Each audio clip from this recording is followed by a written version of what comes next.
times, the Nigerian government requires an investment size of 348 trillion naira to achieve the target set out in the National Development Plan for 2021 through to 2025, according to President Buhari, who said this in Abuja.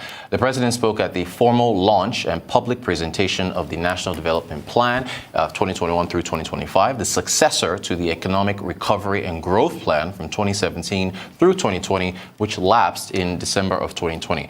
Here to discuss this with us is Ayodeji Ebo, who is the head of retail investment at Chapel Hill Denham. Ayodeji, good morning to you. Thank you so much for joining us. Yeah, so as far as this plan is concerned, I wanted to get your thoughts on whether or not there should be an assessment of the previous plan that has just elapsed. What do you think? Yeah, I think when you're looking at policy assessment, before you even come up with a new policy, it's also always good to show how much in terms of achievement, even if there's a significant gap, it's good to be able to ascertain it. So when you look at the Economic Recovery Growth Plan, which from 2017 to 2020, there were some threshold or benchmark that were set. In terms of the employment rate, that as of 2020 would drop to about 11%. We know where it is now. Mm-hmm. In terms of employment generation, I think in 2017, one was 3.8, 4.3, and I think 5.0 million jobs will be created. That's annually between that period. We've not achieved that. When you look at the reality is that more people have lost jobs, more people have gone into poverty. Yes, we may want to maybe hide under the impact of COVID, but when you look at even the growth rate that was projected for 2020 was around 7%. Yes, COVID hit and impacted on that, but we all know that there's really no policy that we can point to that would really take us to that 7% growth that was projected. So you would notice that in terms of the last growth plan, there was little was achieved. Yep. And it's also always good to state that now we have another plan. Yes. And we know in Nigeria we're always very good in terms of policy formation. Right. Our challenge is always the implementation. Yes, looking at this new report that there will be an implementation unit or committee that will be monitoring, but when you look at the effectiveness or how we have been planning, except there's going to be a surprise. We are already going into an election here, and you see most government wants to always look good prior to election. Yes. And for investors they will be expecting to get these funds for, this is period of uncertainty. Before we get much stability, will be in 2024. People want to know who is going to be the next president. We want to look at what policy view will he have. These are some of the questions that we're going into the mind of long-term investors before they begin to put in funds. And speaking of which, thank you for mentioning that continuity. We don't know who will win. Maybe the APC maintains power, a new administration comes in. Is that not a concern as far as, because this plan is from 2021 through to 2025. So our investors also, is continuity, policy continuity a concern? That's a major risk, which we know in Nigeria, if a new government comes in, wants to set up his own and own it, which is a major concern also to investors.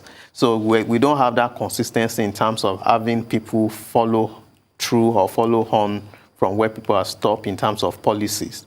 So it's really going to be a major concern, and we won't be surprised to see a new plan with a new name once a new government comes in. We had the plan up a few minutes ago, so we put that back up. The likelihood of averaging 5% GDP growth from now till 2025. There it is. So what do you make of that GDP targets? No, I feel it's very optimistic, and the base effect had helped us in 2021, and 2022 would be riding on that high base effect again, which will mean that we'll have a more suppressed growth rate on a year-on-year basis. So we still feel that projection is still at sub 3%. And when you also look at that vis-a-vis the population growth rate at slightly above 3%. So it's almost based on this analysis, we know that it means more Nigerians will go into poverty, hardship will still be there. Yeah, we would expect more spending pre-election or during election period.